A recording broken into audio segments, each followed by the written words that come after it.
She held a black boy's essay between two fingers, like trash, read the title out loud, and laughed in his face. My hero, my dad, the FBI director. Gloria Brennan's laugh hit every wall. An FBI director? Your dad? She shook her head. That position requires education, connections, breeding. People like him. She pointed at Caleb without looking. Don't become FBI directors. She tore the essay in half, in quarters, dropped the pieces into the wastebasket. She grabbed 10-year-old Caleb Davis by the collar, yanked him out of his chair, screamed into his face. Your dad's not FBI director, you little liar! Shoved him into the front desk. Sit where I can watch you. Collar torn, neck red, eyes steady. You're going to find out. 45 minutes later, FBI agents walked in. Have you ever told the truth and been punished because of the color of your skin? Yeah. The teacher ripped a kid's essay and grabbed him by the collar in front of the whole class because she couldn't believe a black boy's dad could be anybody important. I'm Vance Narrator. This one kept me up. Let me tell you what happened. Okay, so to really get what went down in that classroom, you gotta rewind to that morning. 6:15 on a Tuesday. Caleb Davis was sitting at his kitchen table in the suburbs of Washington, D.C. 10 years old. Pressed white polo shirt, khaki pants, but backpack already zipped by the door. And right there in front of him, flat on the table, was a sheet of lined paper covered in the neatest cursive you've ever seen a fifth grader write.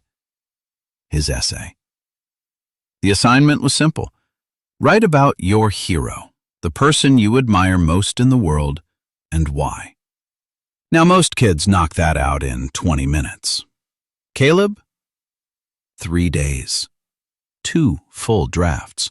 He literally looked up words in the dictionary to make sure he was using them right. Asked his mom to proofread it, twice. The title, underlined in blue ink. My hero, my dad, the FBI director. And here's the thing. It wasn't fiction. Wasn't some fantasy. It was straight up facts.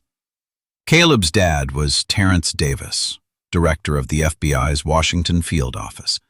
The man oversaw more than 500 special agents, 18 years with the Bureau, had a badge, a government-issued vehicle, and a framed photo on his office wall from the day he was sworn in. One of the highest-ranking black law enforcement officials in the entire country.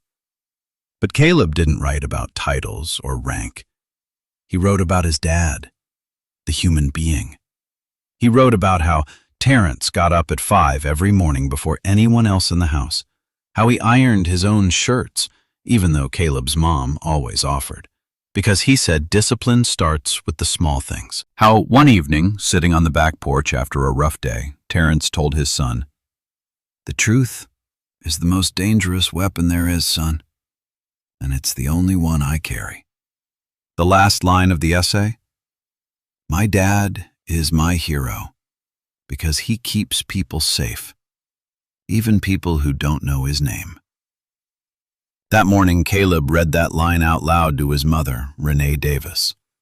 Now, Renee was an attorney, sharp, organized, the kind of woman you don't want to face in court. But right then, sitting at the kitchen table with a coffee going cold in her hand, she was just a mom, listening to her kids' words and trying really, really hard not to cry. "That's beautiful, baby," she said, voice cracking just a little. "Your dad is going to love it." Terrence was already gone, left for the office at 5:30 like every other morning. But he was everywhere in that house. His coffee mug in the sink, running shoes by the back door, and on the kitchen counter, a framed family photo. Terrence in a dark suit, Renee in emerald green, little Caleb between them in a bow tie, American flag behind them. The kind of picture you take when something big happens in your life. Caleb slid his essay into a clear plastic folder, placed it in his backpack like it was made of glass. This kid treated that piece of paper like treasure. Renee watched him and said what she always said. If anyone gives you trouble today, call me. And remember, your dad's office number is in your backpack. Laminated card, zipper pocket. Caleb did the classic 10-year-old eye roll. You know the one, where they love you but they'd literally die before they show it. Mom, nobody's gonna believe me anyway. And right there, Renee's smile disappeared, just for a second. This flicker of pain behind her eyes, the kind she spent most of her life hiding. She reached across the table and squeezed his hand. That's not your problem to fix, baby. You wrote the truth. That's all that matters. Caleb grabbed his backpack and headed for the door. He had no idea, none, that the plastic folder in his bag, holding 3 days of work and the truest thing he'd ever written, was going to be torn to pieces before lunch. Westbrook Elementary sat on a tree-lined street in one of the richest suburbs in the D.C. metro area. Clean building, modern, parking lot full of SUVs and luxury sedans. The PTA raised $40,000 a year for enrichment programs. On paper, one of the best elementary schools in the state. But here's what the brochure doesn't tell you. According to the U.S. Department of Education's Office for Civil Rights, Black students in American public schools are 3.8 times more likely to get out-of-school suspensions than white students. Westbrook was no exception. It just had better landscaping. Caleb walked through the front doors at 7:45, one of only 4 black kids in the whole 5th grade. Most days he didn't think about that, but today, carrying an essay about his father, already wondering if anybody would believe him, today he felt it. Elliot Moore caught up with him at the lockers. Elliot was white, freckled, 10 years old, and had been Caleb's best friend since 2nd grade. The kind of kid who shared his chips without being asked and always picked Caleb first for basketball. A real one. Dude, Elliot said, what'd you write about? My dad. Elliot's eyes lit up. The FBI thing? That's so cool. Mrs. Brennan's gonna flip. Caleb's smile dimmed. Yeah, maybe. What he didn't say out loud? Every time his dad came up at school, there was this pause, this look, this tilt of the head that basically screamed, really? Every single time he had to prove it. Every single time somebody doubted. See, Caleb loved writing. It was the one place he could say exactly what he meant without getting interrupted, without getting corrected, without someone questioning whether he really knew the words he was using. On paper, his voice was as big as anyone's. But today his words were about to become a weapon used against him. Bell rang at 8. Caleb walked into room 14 and sat at his usual spot, 3rd row, 2nd from the left. Put his backpack on the hook. Waited. At the front of the room, behind a big oak desk, cluttered with folders and one of those ceramic apples that says "World's Best Teacher," sat Gloria Brennan. 22 years at Westbrook Elementary. She had tenure, seniority, and the kind of authority you get when nobody challenges you for 2 decades straight. She ran that classroom like a courtroom. Assigned seats, raised hands, signed bathroom passes. Every rule had a consequence. Every consequence was hers to decide. People called her respected, but honestly, nobody had ever told her she wasn't. There's a difference. Today was essay review day. The My Hero essays were turned in last Friday. Brennan graded them over the weekend and would read select titles aloud, give feedback, hand them back. The kids loved it. Praise, attention, a little spotlight moment. Brennan sat at her desk flipping through the stack. She paused on one. Her jaw got tight. She read the title. My Hero, My Dad, the FBI Director. Saw the name, Caleb Davis. She looked up. Caleb was in the 3rd row, quietly organizing his pencils. Just being a kid. She said nothing. She took his essay and placed it face down at the bottom of the stack, dead last. Then she cleared her throat. All right, class, let's review your essays. I have some interesting ones today. She looked right at Caleb when she said, interesting. And the way that word landed, like a stone dropped into still water. Nobody else caught it, but Caleb felt it. He felt it in his chest. Brennan started with the other kids, voice warm, encouraging, the kind of teacher voice that makes a child feel like they matter. Emily, this was a lovely essay about your mother, the pediatrician. Clear structure, beautiful vocabulary. A-. Emily was glowing. The class gave a soft clap. Bryce, wonderful work on your grandfather, the firefighter. I could really feel the emotion. B+. Bryce grinned ear to ear.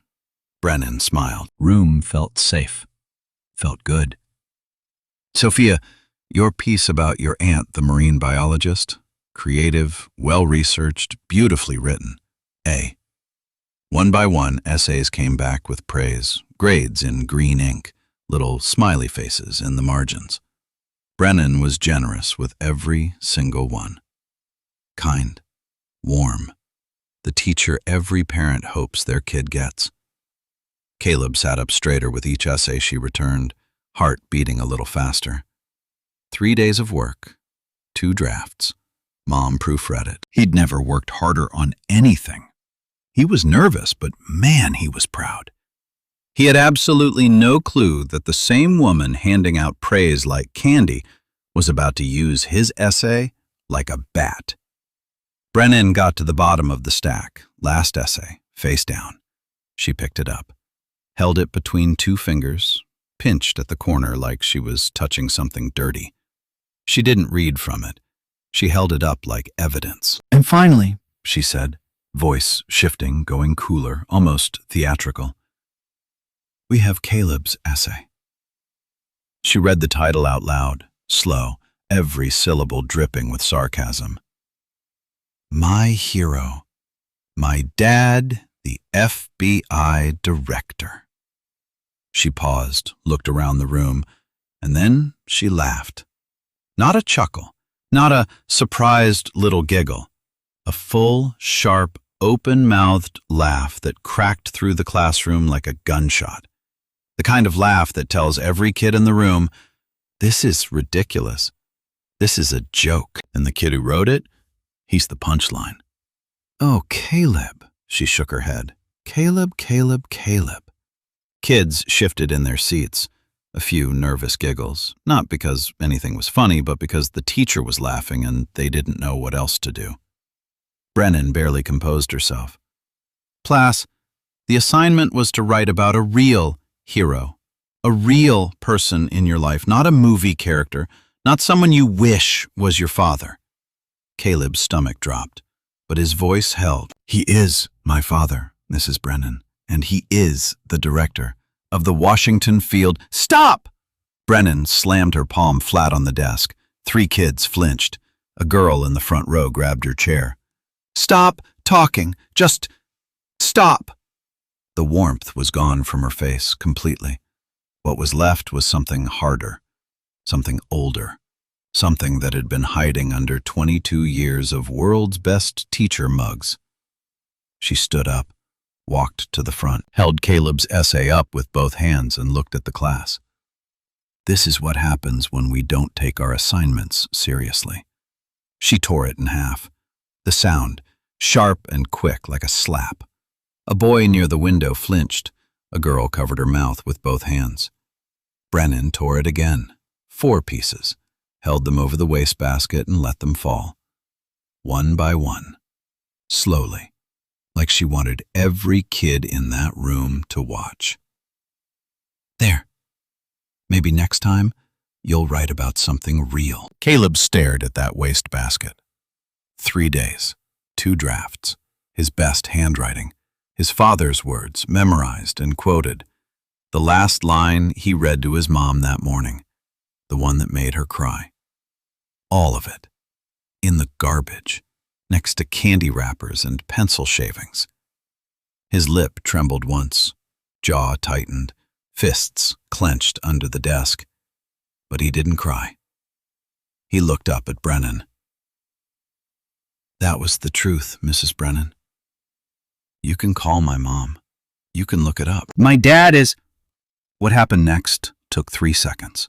Brennan moved 3 fast steps to his desk, reached down, grabbed the collar of his shirt with her right hand, yanked upward. Caleb's body left the chair. His feet skimmed the floor. Her knuckles pressed into the side of his neck. Her face, inches from his. So close he could see the veins in her eyes. Your dad's not fuck-by director, you little liar. Her voice filled every corner of the room. People like you don't end up in positions like that. Do you understand me? People like you. 24 kids, frozen solid. Not one moved. A girl in the front row had tears rolling down her cheeks. A boy gripped his desk so hard his knuckles went white. Caleb's voice came out thin, almost a whisper. Please let go of me. She held him for 2 more seconds, then shoved him toward the empty desk at the very front of the room, directly facing hers. Sit. Right there, where I can see every word you write, every move you make. You sit here from now on, every class, every day, until you learn the difference between truth and lies. Caleb stumbled. Hip hit the edge of the desk. He sat down, collar stretched and wrinkled, a red mark forming on his neck. He didn't fix his collar, left it like evidence. And in the 3rd row, hidden under a desk, a small red light blinked on a tablet screen. Elliot Moore had started recording the moment Brennan picked up that last essay. He got the laugh, the tear, the grab, the shove, the scream, every word, and he didn't stop. The classroom went back to looking normal. Brennan walked to her desk, sat down, opened her gradebook, picked up a pen, started writing. Calm, quiet, like she hadn't just assaulted a child in front of 24 witnesses. And honestly, that was the scariest part. Not the scream, not the grab, the silence after. The way she smoothed her blouse and went back to business. Like what she did was just part of the lesson. Caleb sat at the punishment desk, facing Brennan directly, the whole class behind him. He could feel their eyes on the back of his neck, on the red mark that was still visible above his collar. Brennan glanced up at him every few minutes, not checking on him, checking him, watching his hands, his posture, how he held his pencil. She watched him the way a prison guard watches an inmate, not out of concern, out of control. She talked to the class without looking away from her gradebook. Let this be a reminder. In my classroom, honesty matters.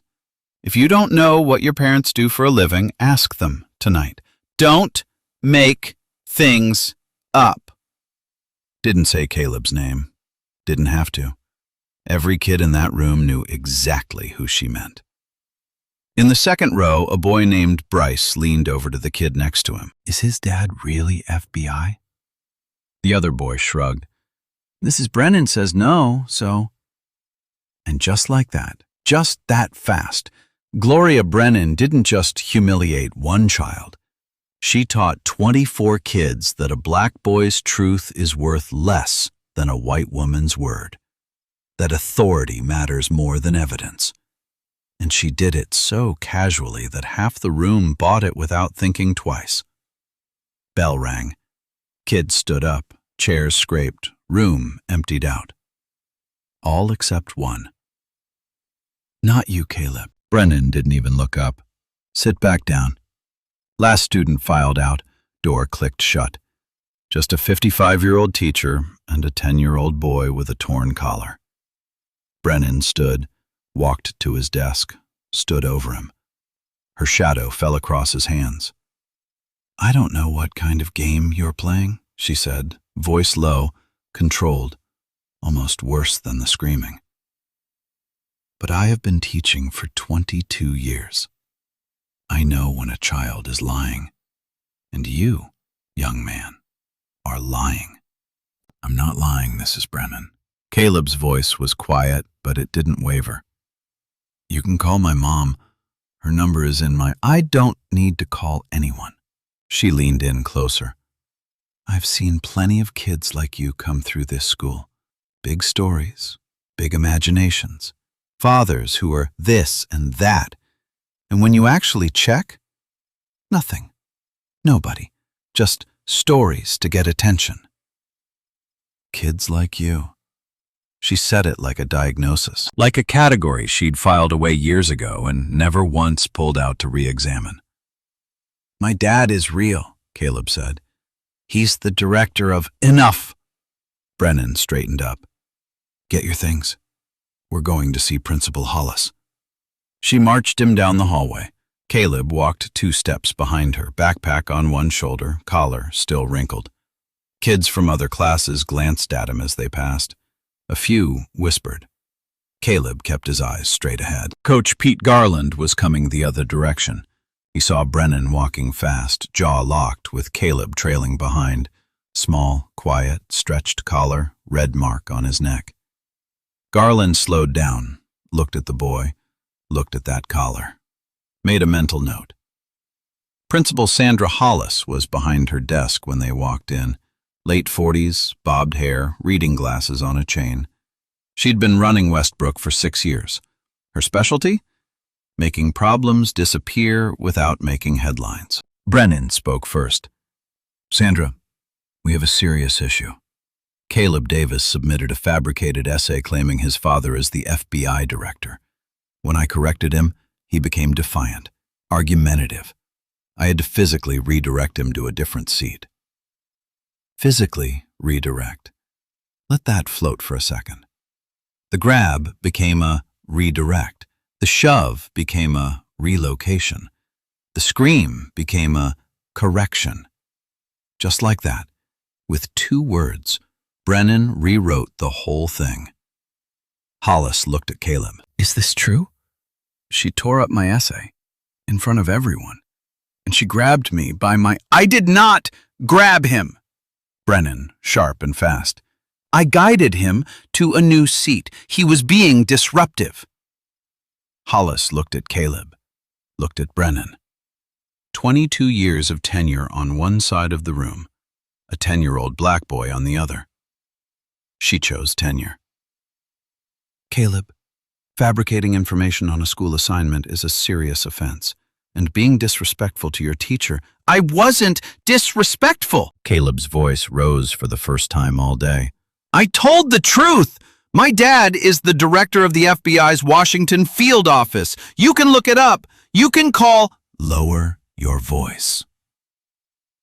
3 words. That's all it took. Not because they were loud, because they were final. Hollis took his backpack, put it on a shelf behind her desk, out of reach. The laminated card with his dad's number, front zipper pocket, 6 inches away and completely untouchable. Then she did something that honestly would have been funny if it weren't so sad. She pulled up the FBI website on her computer, typed FBI Director, got the name of the National FBI Director. Totally different person. Turned the screen toward Caleb. See? That's the FBI Director, not your father. That's the National Director, Caleb said, voice strained, getting desperate. My dad runs the Washington field office. It's a different position. If you just search his name, Caleb, that's enough. Hollis pulled out a form, started writing. Pen scratching paper with the quiet efficiency of someone who'd done this 100 times. Disciplinary referral. Student, Caleb Davis. Infraction, persistent dishonesty, defiance of staff instructions, disruption of classroom activity. Brennan stood by the door, arms folded, that thin little satisfied smile on her lips. She'd won, or so she thought. Hollis stepped out to take a call. Brennan went back to her classroom. Bell rang, kids coming in from lunch, door closed. Caleb was alone. Disciplinary referral on the desk, half done, his backpack on the shelf, laminated card in the zipper pocket. Caleb stood up, heart hammering, walked to the shelf, reached for his backpack, unzipped the front pocket with trembling fingers and pulled out a small laminated card. Terrence Davis, Director, FBI, Washington Field Office. Direct office number right underneath. His mom's voice in his head. Laminated card, zipper pocket. He picked up the phone on Hollis's desk, dialed, fingers shaking, but he hit every number right. 1 ring, 2. FBI, Washington Field Office, Director Davis's line. Professional, calm, like someone who answers this phone 50 times a day. This is Caleb. He swallowed hard. Can I please talk to my dad? It's important. Pause, then softer. Hold on, buddy. Connecting you now. Click. Silence. Then a voice. Deep, warm, steady as concrete. Caleb? What's wrong, son? And Caleb told him. Everything. Didn't cry, didn't ramble, just reported it. Fact by fact, the way a kid raised in an FBI house learns to deliver information. She read my essay title in front of the whole class and laughed at me. She said people like me don't end up in positions like that. She tore my essay into pieces and threw it in the trash. She grabbed me by my collar and pulled me out of my chair in front of everyone. She shoved me into a desk at the front so she could watch me. Then the principal took my backpack and is writing me up for lying. Nobody believes me, Dad. Nobody. Terrence Davis went silent. 4 full seconds. The kind of silence that vibrates, that hums. When he spoke again, his voice had changed. Not the dad anymore. This was the man who ran an FBI field office. Caleb, listen carefully. Stay in that office. Don't argue with anyone. Don't leave that chair. I'm sending people. And I'm coming myself. Dad? Are you mad? I'm not mad, son. I'm focused. Click. Caleb put the phone down, sat back in the chair, folded his hands. Waited. He didn't need anybody to believe him anymore. He'd made one phone call, and the entire weight of the Federal Bureau of Investigation had started to move. FBI Washington Field Office. Terrence stood from his desk, straightened his tie, buttoned his jacket, called Deputy Director Nolan Cross. Nolan, my son called me from school. A teacher grabbed him by the collar in front of his class, tore up his essay, called him a liar, told him people like him don't hold positions like mine. The principal confiscated his belongings and is writing him up for persistent dishonesty. I need a car. I need you with me. How many? You, me, and Sullivan. 3. This isn't a raid. It's a reckoning. Car's out front in 4 minutes. Meanwhile, Renee Davis's phone buzzed during a courtroom recess. Text from Terrence. 6 sentences. She read them once, then again. Going to Caleb's school. Teacher grabbed him by the collar, tore his essay, called him a liar in front of the class, said, people like him. Meet us there. Renee's jaw clenched, hands closed around the phone until her knuckles went pale. She told the judge she needed an emergency continuance, walked out of the courthouse without looking back. 3 black SUVs pulled into Westbrook Elementary's parking lot. One after another after another. 3 doors opened. 3 people in dark suits stepped out. Badges caught the afternoon sun. The school receptionist looked up through the glass doors, coffee cup frozen halfway to her mouth. Nolan Cross walked through the front doors first. Tall, square-shouldered, badge at chest height. Agent Tara Sullivan on his right. Composed, alert, scanning the hallway like she was entering a federal building. And behind them, unhurried, hands at his sides, walking like a man who'd been in rooms a lot more dangerous than this one, came Terrence Davis. Receptionist put her coffee down. Voice came out small. Can I help you?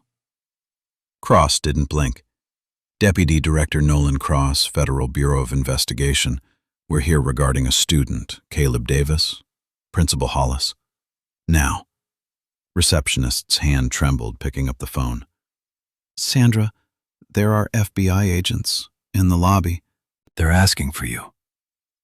In Hollis's office, the color drained from her face like somebody pulled a plug. She looked at the half-finished disciplinary referral. She looked at Caleb, sitting right where they left him, hands folded, back straight, perfectly still. Caleb looked up at her, quiet voice. I told you. Hollis grabbed the intercom. Gloria, I need you in my office. Right now. Brennan showed up 30 seconds later, already complaining. Sandra, I'm in the middle of a lesson. What could possibly... She stopped cold. Through the glass window, 3 people in dark suits, 3 federal badges.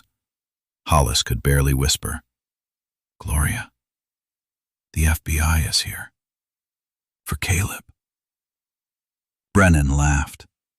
Same laugh. The exact same dismissive, sharp-edged laugh she used on Caleb's essay that morning. This is ridiculous. Over a child's essay. This is... Door opened. Terrence Davis stepped in. 6'2", dark, tailored suit. FBI credentials in his left hand. Face composed. Eyes, not even close. They carried the quiet, focused intensity of a man who spent 18 years in federal law enforcement and had never, not once, brought that world home with him. Until today. He looked at Caleb first. Hi, son. Caleb's lip trembled. First time all day he almost broke. But he held. Hi, Dad. 2 words. Room detonated. Hold on. I need you to feel what just happened. This boy sat for 6 hours while grown adults laughed at him, grabbed him, called him a liar, and wrote him up for telling the truth. Now his dad's standing in that doorway with an FBI badge, and the woman who grabbed his kid by the collar can't even breathe. That shouldn't require the FBI showing up, but it did. And that's the part that wrecks me. Brennan's mouth fell open. Hollis grabbed the edge of her desk. The air changed, heavier, charged, like right before a thunderstorm cracks. Terrence walked in slow, placed his FBI credentials on Hollis's desk, badge, photo ID, gold-embossed seal, set them down gentle, the way you set down a loaded weapon. I'm Terrence Davis, director of the FBI's Washington field office. Pause. Let the words land. I believe you've spent the last 2 hours telling my son that I don't exist. Brennan made a sound, not a word, something between a gasp and a choke. Face went white, then red, then white again. Hollis scrambled. Director Davis, this was a misunderstanding. We were following standard protocol. Protocol. Terrence said the word like he was reading it off evidence tags. Let me tell you what your protocol looked like from my son's perspective. Didn't shout, didn't pace, stood perfectly still and counted on his fingers. 1. Your teacher read my son's essay aloud and laughed at him in front of 24 classmates. 2. She told him, publicly, that people like him don't hold positions like mine. Said it requires education, connections, breeding. Pointed at my son without looking at him. 3. She tore his essay in half, then in quarters, dropped the pieces into the trash while the entire class watched. 4. She grabbed my 10-year-old son by the collar of his shirt, yanked him out of his chair, and screamed in his face. 5. She shoved him into a desk at the front, a punishment seat, directly facing hers, so she could watch every move he makes. 6. And you, Principal Hollis, confiscated his backpack, refused to verify his claim, and started writing a disciplinary referral for persistent dishonesty. for a child who told the truth. Every single word. He picked up the referral from the desk, held it between two fingers, same way Brennan had held Caleb's essay. This referral for telling the truth about his own father. Silence. Ringing. Absolute silence. Brennan's hands hung dead at her sides. Hollis's pen had rolled off the desk and she hadn't noticed. Terrence turned to Brennan. Voice dropped. Not louder. Quieter. The kind of quiet that makes people lean in and hold their breath. Let me ask you one question, Mrs. Brennan. If a white child had written that his father was the FBI director, would you have laughed? Would you have torn his essay? Would you have grabbed him by the collar and screamed in his face? Brennan's voice came out in pieces. I treat all my students the same. No, you don't. One step closer. People like him don't become FBI directors. Those are your words, in your classroom, said to my son, while your hand was on his throat. It wasn't his throat. You grabbed a child by the collar, pulled him out of his chair in front of witnesses. Voice, low, flat, like a blade on a table. Don't stand here and lie to the man you told your son didn't exist. Knock at the door. Elliot Moore in the doorway, tablet in both hands. Coach Garland behind him. Garland spoke first. Director Davis, I was passing the classroom during the incident, saw through the door window. She had her hands on him. By the time I got to the door, she'd shoved him into the front seat. I'll put everything on record. Elliot stepped up. 10 years old, freckled, jaw set, held up his tablet. And I have the rest. Turned the screen around, hit play. Shaky video, filmed under a desk by a kid, but the audio was perfect. Crystal, every word. Brennan's voice, theatrical and mocking. My hero, my dad, the FBI director. The laugh, loud, cruel, bouncing off walls. People like him don't become FBI directors. Paper tearing. Once, twice, then the grab. Camera caught Caleb's collar as he was yanked upward. Brennan's fist, white-knuckled, twisted in the fabric. Your dad's not FBI director, you little liar! People like you! Caleb's voice, small, steady, heartbreaking. Please let go of me. The shove, the stumble, the desk. Sit where I can see every move you make. Video ended. Screen went dark. People like you. Those words hung in the room like smoke. Cross, quiet until now, spoke. Director Davis, fully documented. Terrence looked at Brennan, voice barely above a whisper. You tore up my son's essay. An essay where he called me his hero. 3 days writing it, 2 drafts. His mother proofread it at the kitchen table. He carried it to school in a plastic folder because he didn't want it wrinkled. Pause. And you tore it apart. Threw it in the trash. Because you looked at a black boy and decided, without asking, without checking, without one phone call, that he couldn't possibly be telling the truth about his own father. Breath. Voice barely audible now. You told my son that people like him don't end up in positions like mine. But here I am, standing in your school, wearing a badge that outranks every authority in this building, and my son's torn essay is still in your trash can. Held her gaze. So tell me, Mrs. Brennan, who is the liar in this room? No answer. Mouth moving, nothing coming out. Face gray, hands shaking. Door opened one more time. Renee Davis, courtroom blazer, heels, briefcase, left a federal trial for this. I'm Renee Davis, Caleb's mother, and a practicing attorney. She looked around the room, saw her son, Collar still wrinkled, red marks still on his neck, saw the wastebasket. Looked at Elliot. Without a word, Elliot reached into his backpack and pulled out 4 pieces of paper held together with uneven strips of Scotch tape. Caleb's essay.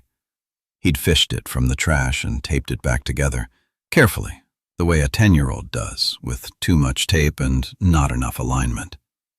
Renee took it, looked at the 4 pieces, her son's neat handwriting, the title he'd been so proud of, the last line that made her cry that morning, taped together by his best friend, hands steady, eyes not even close.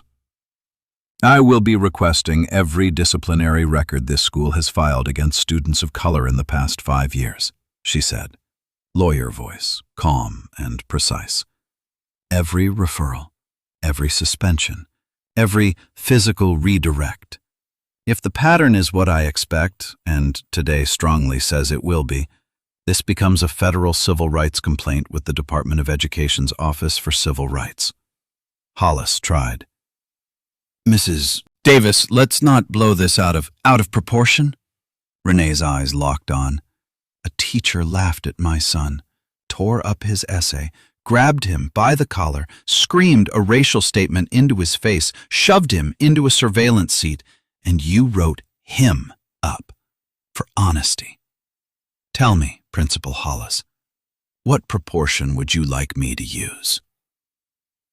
Terrence, final demands, not requests, orders. 1. Shred the disciplinary referral, now, in front of my son. 2. Formal written apology to Caleb, school letterhead. 3. Mrs. Brennan on immediate administrative leave pending full investigation. 4. Full cooperation when the Office for Civil Rights contacts you, because they will.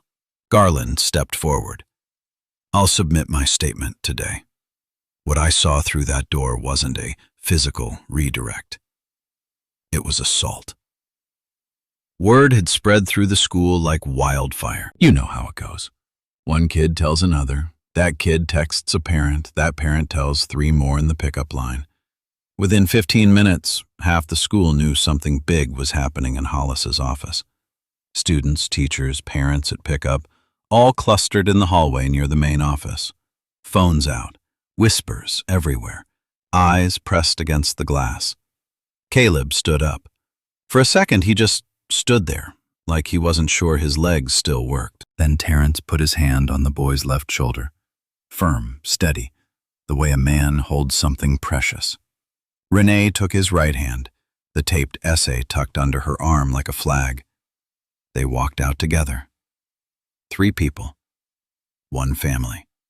And when that office door opened and Caleb stepped into that hallway, collar still wrinkled, red mark still fading on his neck, something shifted. You could feel it. Elliot clapped first. 1 slow clap, then another. Then another student joined. Then 3 more.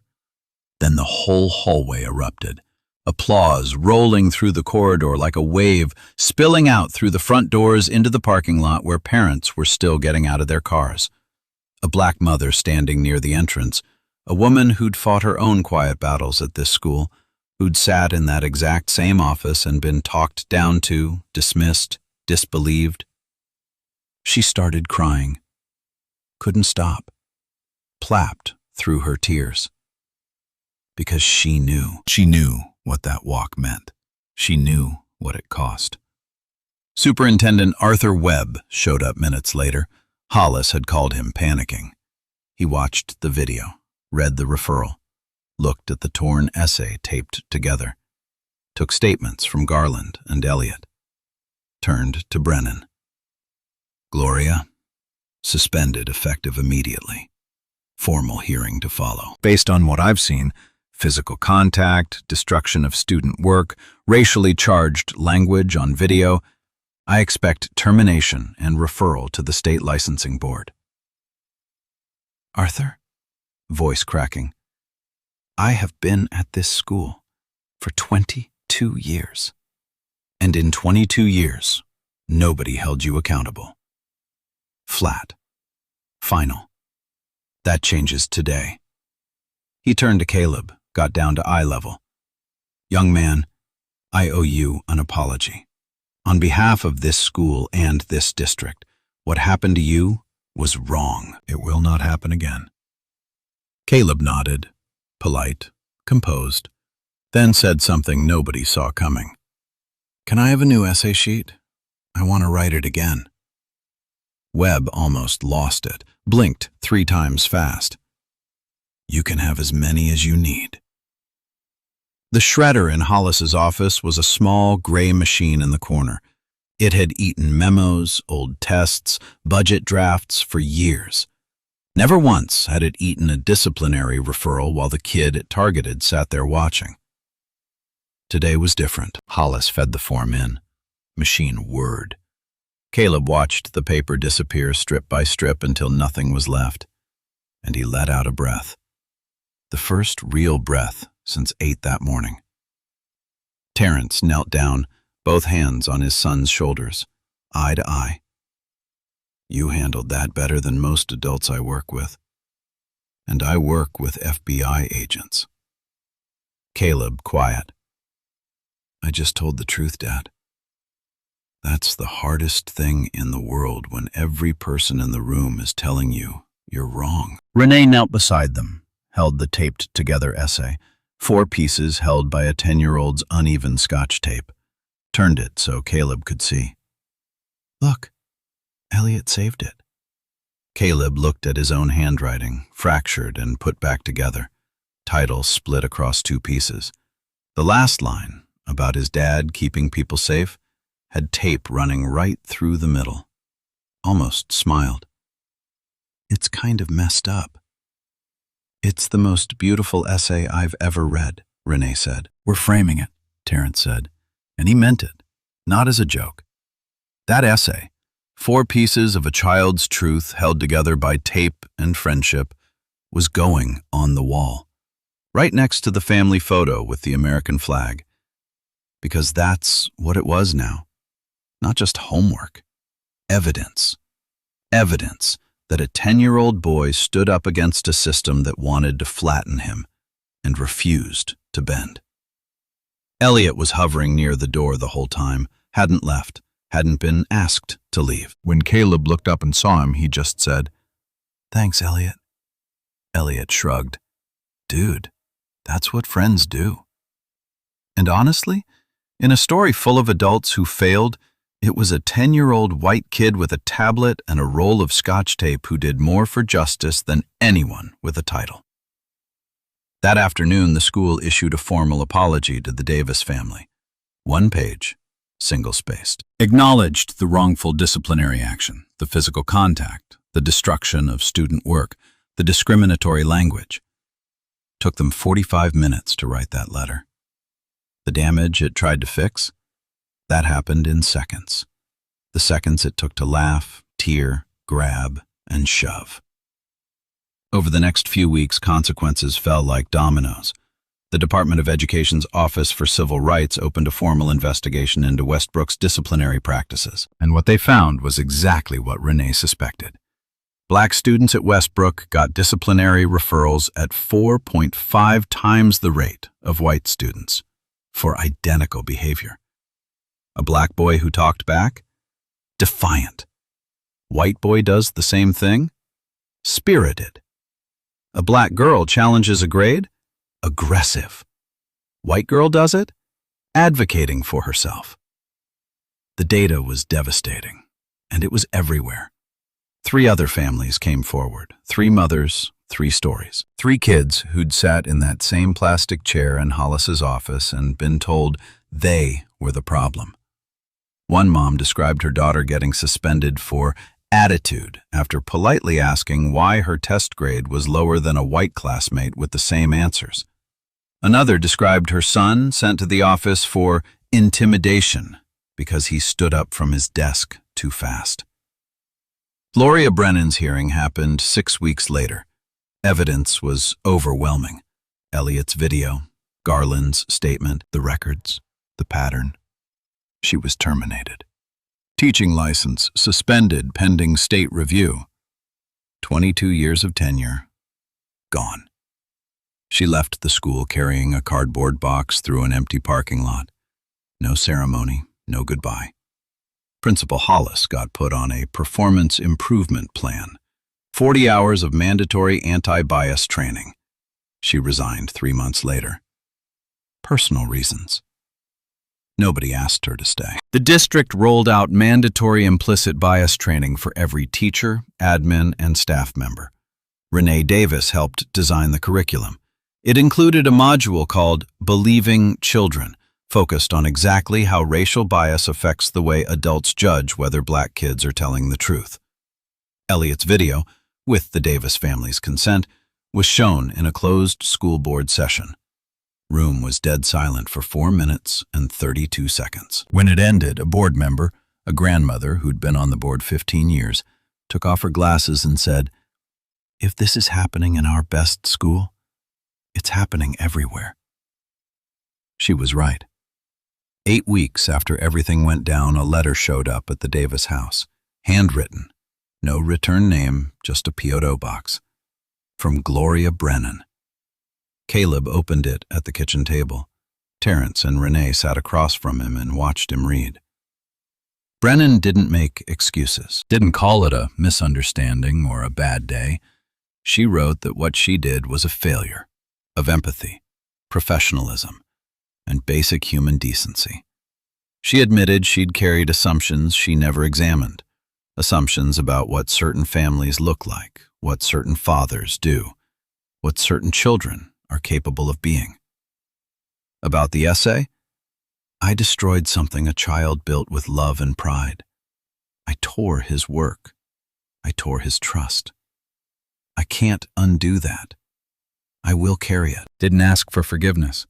Said she enrolled in a cultural competency program, working with a counselor specializing in implicit bias, trying to understand how she became the kind of person who could do what she did.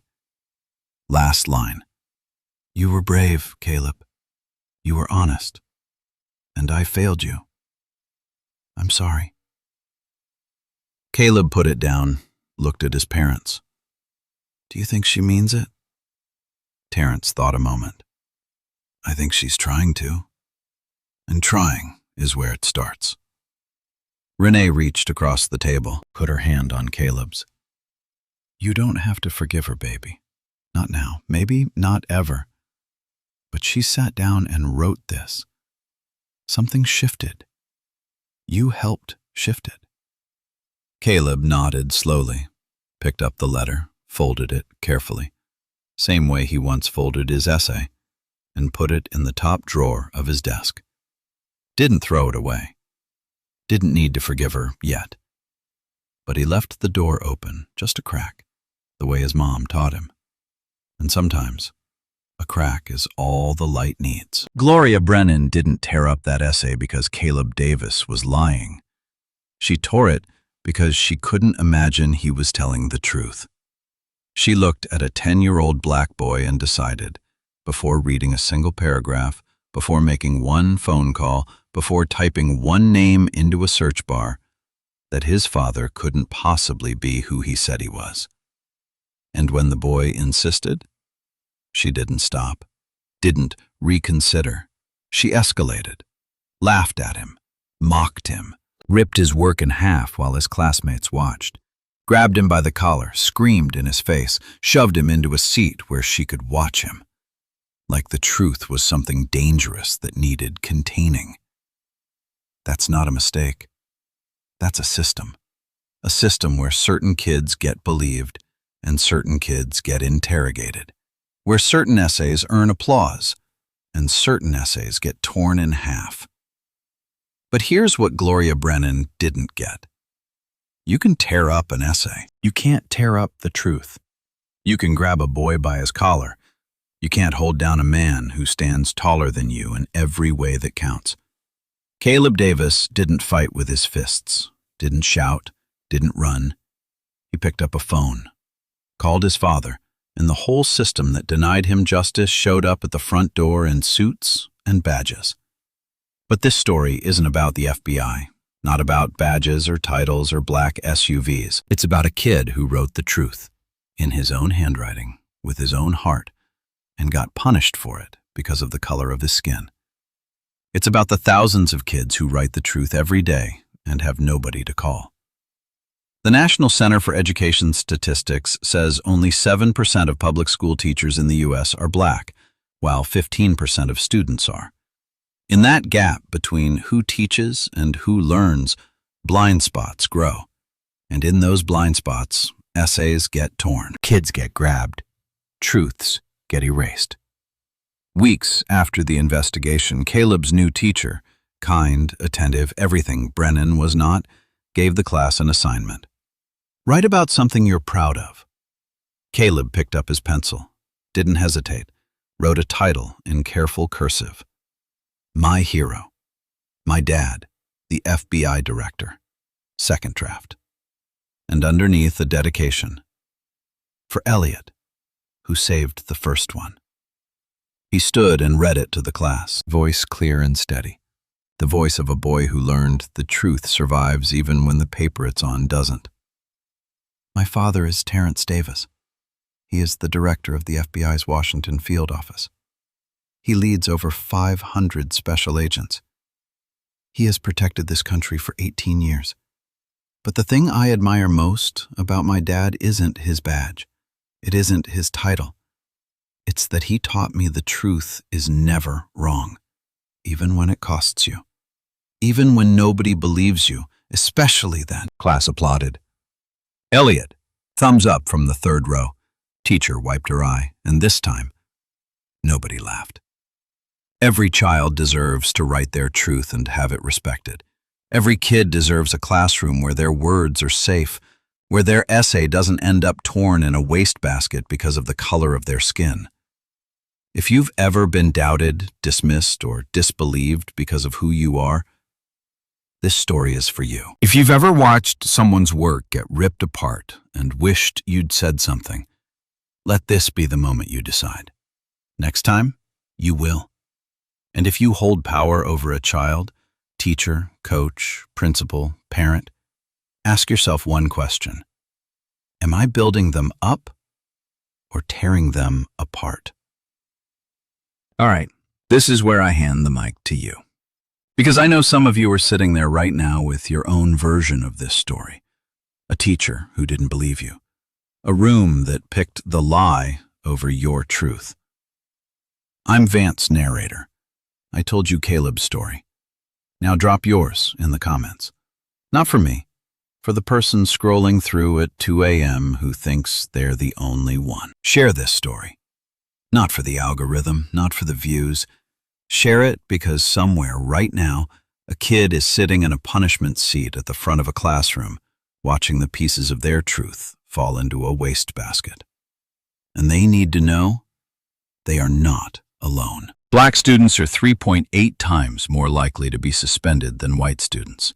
That is not opinion. That is data from the U.S. Department of Education. Change starts with awareness. Awareness starts with you. If this story moved you, like, comment, share, and subscribe. Every share is a vote against silence.